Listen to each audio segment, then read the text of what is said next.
இயேசு ரொம்ப நல்லவர் என்று சொல்வதில் நான் மிகுந்த மகிழ்ச்சி அடைகின்றேன். நான் உம்மில் மகிமைப்படுவேன்.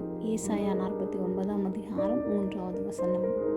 அவர் என்னை நோக்கி, நீ என் தாசன் இஸ்ரவேலே, நான் உன்னில் மகிமைப்படுவேன் என்றார். இஸ்ரவேலே, நான் உன்னில் மகிமைப்படுவேன். இந்த இஸ்ரவேல் என்ற வார்த்தை இஸ்ரவேல் ஜனங்களை குறிக்கிறது மட்டுமல்ல, இங்கு ஆவிக்குரிய இஸ்ரவேலரையும் குறிக்கின்றது. அதாவது இயேசு கிறிஸ்துவை சொந்த இரட்சகராக ஏற்றுக்கொள்ளும் ஒவ்வொருவரையும் இஸ்ரவேலே என்று அழைக்கின்றார். நாம் அவரால் தெரிந்து கொள்ளப்பட்டவர்கள், அவருக்கு பிரியமானவர்கள், அவருடைய இரத்தத்தினால் கழுவப்பட்டவர்கள்.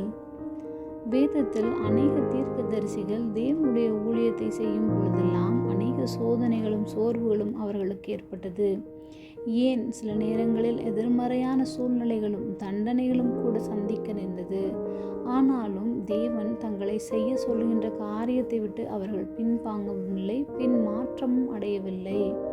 கர்த்தர் அவர்களை பார்த்து, இஸ்ரவேலே, நான் உன்னில் மகிமைப்படுவேன் என்று சொல்லுகிறதை காண முடிகின்றது. இன்று நம்மை அந்தகாரத்தினின்று தம்முடைய ஆச்சரியமான ஒளியினிடத்திற்கு வரவழைத்தவர், அவருடைய புண்ணியங்களை அறிவிக்கும்படிக்கு தெரிந்து கொள்ளப்பட்ட சந்ததியாயும் ராஜரீகமான ஆசாரிய கூட்டமாயும் பரிசுத்த ஜாதியாயும் அவருக்கு சொந்த ஜனமாயும் இருக்கின்றோம். நாம் செய்கின்ற ஒவ்வொரு காரியத்திலும் அவர் மகிமைப்படுவார் என்று விசுவாசித்து கிரியை செய்வோம். ஜெபம். அன்பின் பரம தகப்பனே, எப்பொழுதும் எங்களோடு கூட இருக்கிறவரே, நீ என் தாசன், நான் உன்னில் மகிமைப்படுவேன் என்று சொன்னதற்காக நாங்கள் நன்றி செலுத்துகிறோம். இயேசுவின் நாமத்தில் பிதாவே, ஆமேன்.